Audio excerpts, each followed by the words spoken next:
Alright, so I know that tons of people have already covered this topic over the years, but here goes. At the end of The Legend of Zelda Twilight Princess, there's a cutscene that plays directly after the final boss fight with Ganondorf. You know, the one that's probably playing on screen right now. But there is a particular moment in said cutscene which confused a lot of people way back in 2006 and still does to this day.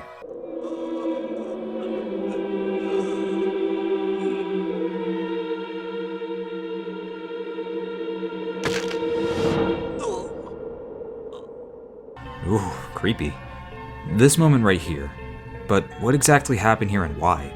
While the answer isn't so black and white, I think the devs left this moment open-ended for a reason. So here's my take on what happened and what I think that neck snap was supposed to mean at the end of the game.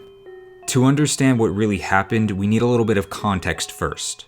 Zant, the Usurper King, was a disciple, or rather a puppet of Ganondorf, similar to Astor from Age of Calamity or Girahim from Skyward Sword.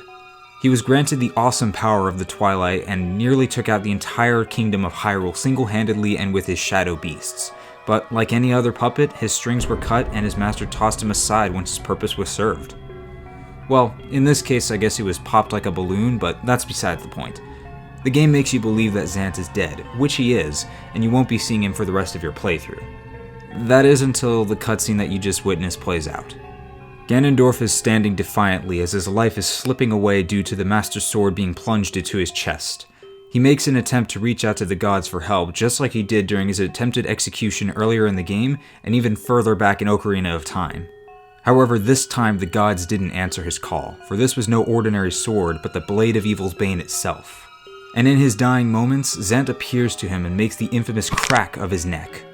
At the time, practically everyone who played Twilight Princess thought that this meant Zant killed Ganondorf himself. However, I believe this wasn't the case. Instead, I theorized that this was supposed to be Zant telling Ganondorf that it's all over now, and there was nothing more that his false god can do for him or to keep himself alive. There is actually some proof backing this up, which I'll briefly go over now. For starters, this is the Demon King we're talking about. Ganondorf was the wielder of the Triforce of Power at the time, and not even the 7 Sages of Light were able to defeat him. Ganondorf even killed the Sage of Water. Instead, they were forced to banish Ganondorf to the Twilight Realm. And that leads me to my next point. Ganondorf actually gives some of his power to Zant. Trust me, that's not something to be taken lightly. As a matter of fact, it just makes Ganondorf seem like more of a formidable foe than he initially led on. Even though Zant did have a fraction of the Demon King's power, it did just remain that. Something he was not able to hold a candle to. So there we have it, folks. Just a short video about what I thought Zant's neck snap was supposed to mean at the end of Twilight Princess. Whether or not this is all true is unknown, and all we can really do is speculate, but that's honestly where most of the fun comes from during these. Place whatever comments you have below, and consider subscribing if you enjoyed this. Anyway, that's all for today, and I'll see you all next time.